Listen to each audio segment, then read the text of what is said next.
This is a big loss for Blake Lively as the judge just tossed her claims against Jed Wallace for a second time. Also, Justin Baldoni is fighting back, explaining why they chose not to amend, how they did not miss deadlines, and they are just preserving their appeal rights.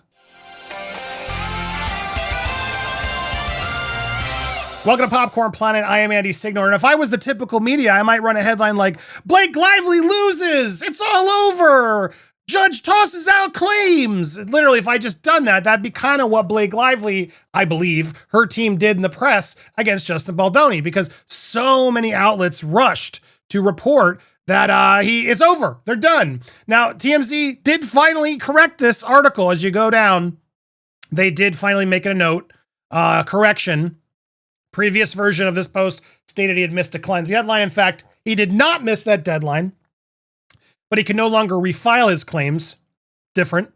However, once a judge makes a ruling on Blake's request for Justin to pay her attorney's fees, Justin can still appeal to reverse the dismissal of the case. All those people who are out there telling us, oh, is everyone going to apologize now? The Taylor Lorenzes, the Cat Tim Barges, you guys look so dumb. Again, just your bias is showing, and it's crazy. We're all just waiting for this to go, and there was so much misdirection. And thankfully, a lot of these outlets are now correcting the record now with follow-ups, but of course, they're not going to get nearly as much attention as the ones that, made it look like Justin lost got. Buckle up, Blake. Justin Baldoni reveals it ends with us. Court battle is far from over. Lawyer fires back, explains why they chose not to amend $400 million lawsuit. Again, these just don't feel as effective as the other ones we read the other day, do they? Justin Baldoni warns that legal battle against Blake Lively isn't over despite countersuit closure. Again, these are all just not as effective as the previous ones. Justin Baldoni refuses to back down, just makes him sound like he's just not giving up and that he lost. Again, even though they're finally out there fighting back, lawyers reacts to dropping Blake Lively defamation lawsuit, explains missing deadline to refile. There was no missing deadline. It explains, corrects. You all, just Jared, you were all false.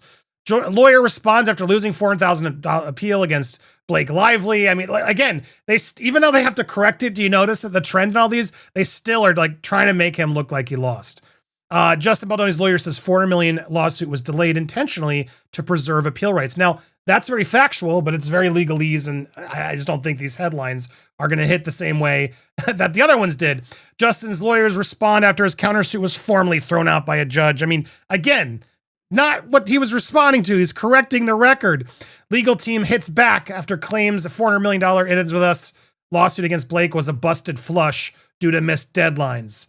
What a weird, okay, Radar. What the heck is this? As you can tell, the media doesn't care about Justin. They never did. They don't care about the truth. They care about the salacious headlines. And honestly, I think they care about still hooking up with Ryan Reynolds and Blake Lively. And they're going to get through this clearly, and no one's going to think any less of them. I mean, some people will, but I'm just talking Hollywood and the powers that be.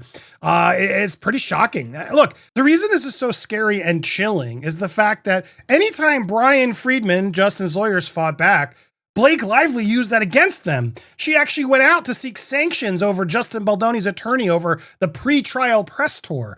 But here she is, in my opinion. I'd love to prove otherwise, Blake. Why not open up your books and see?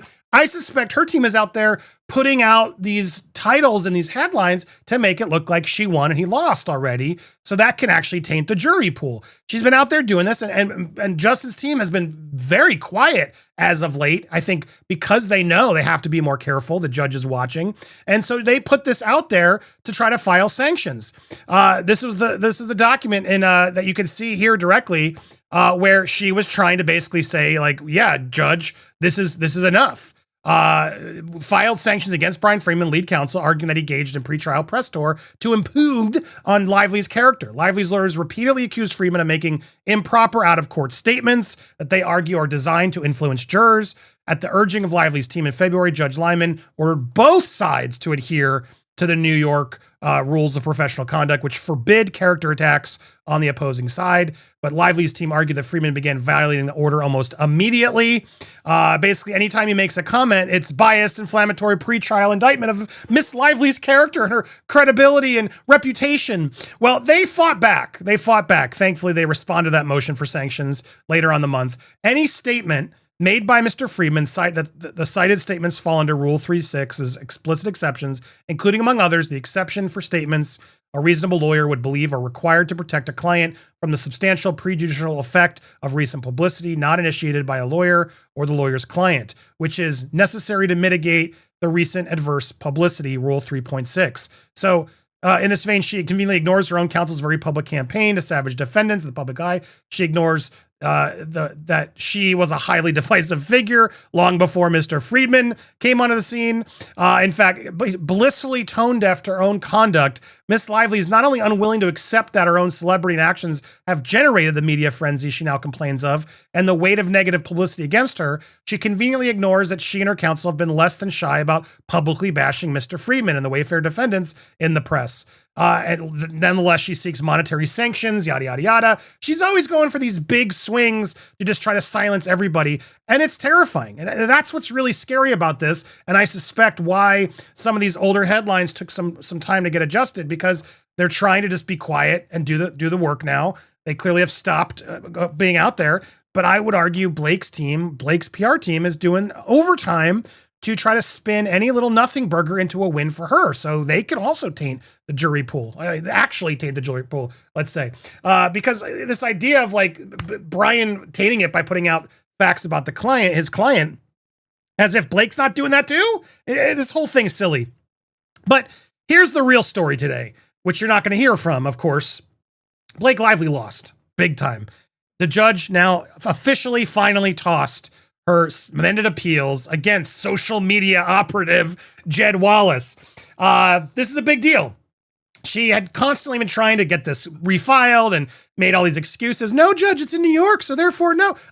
You lost. Now she has to do this all over again and file it in Texas. And the rules in Texas are gonna be a little bit more different. We're looking it up. Don't quote me, but I believe that might be televised if she actually wants to take Jed all the way to court in Texas. But I think that's going to be spread out longer and longer. And so very interesting how this all played out. Very interesting to see that she didn't win this one. Thank God. She shouldn't have, because clearly Jed was in Texas. But the judge ruled and dismissed the claims against social media guru she accused of helping smear her reputation. Judge Lewis ruled that Lively's attorneys failed to show that Jed Wallace, who is based in Texas, had enough connection to New York to be sued there. Lively has accused her director and co-star Justin of conspiring to damage her reputation in retaliation for raising complaints about SH on set, as we all know. But the judge was just done. Now, for those of you who don't know, Jed Wallace is being accused as the operative, the one who was doing all the smearing. I've yet to see any proof of this. Blake needs to secure that proof for trial. But, she had to do it. New York's long-arm statute allows plaintiffs to sue out-of-state defendants in New York if they can show that an injury occurred in the state. But the statute exempts defamation claims from that provision and nod to free expression. Judge ruled that Lively had not overcome that obstacle, but left open the possibility that Wallace could be sued in Texas. For now, the ruling narrows the case somewhat, although it's unclear whether Lively will pursue Wallace in Texas. Then we'll really see how much she wants to go after that. But they should be brought in a different court. She's evaluating her many options for doing so and looks forward to a trial on all her claims against Baldoni, Heath, Nathan, and the rest of Wayfair. So this is the key. It's still happening. There's still a trial. It is not over. That is the reality. And it's just sad to see so many people who took the bait yesterday over the weekend from the media, who, in my opinion, completely threw Justin under the bus for the sake of pleasing the Ryan and Blake camp, which is just sickening. I will admit, a lot of people are tired of the story. It is just a reality. I'm sure Justin's team, all of them, would love for this thing to be over, but it's not. His reputation is still in shatters. And what's so crazy is that report yesterday was a massive blow. It just, so many people, casual people, I worry, are going to think, oh, he already lost. And that's not good. And I do wonder why we're not allowed to go figure out, did Team Blake have anything to do with that? Now, should they not be allowed to do that? Because that's what's weird. I would argue, I guess she is. But then why are you allowed to file this idea of, oh, well, I want sanctions against Friedman for doing the same thing you're clearly doing? Make it make sense, people. Make it make sense. You can't. because it's impossible. Hit that subscribe if you haven't already. I know a lot of you are saying you're not getting notifications, so recheck that you're subscribed. Make sure you've clicked the bell. When you get them, smash the like and leave a comment. I've had so many complaints that you're not getting the notifications, you're not seeing the new videos. Please check the channel, the main channel. Try to resist the algorithm trying to sync us and go pursue it yourself if you're a fan. Appreciate you guys who've been watching. Stay tuned. We got a lot more coming here on Popcorn Planet.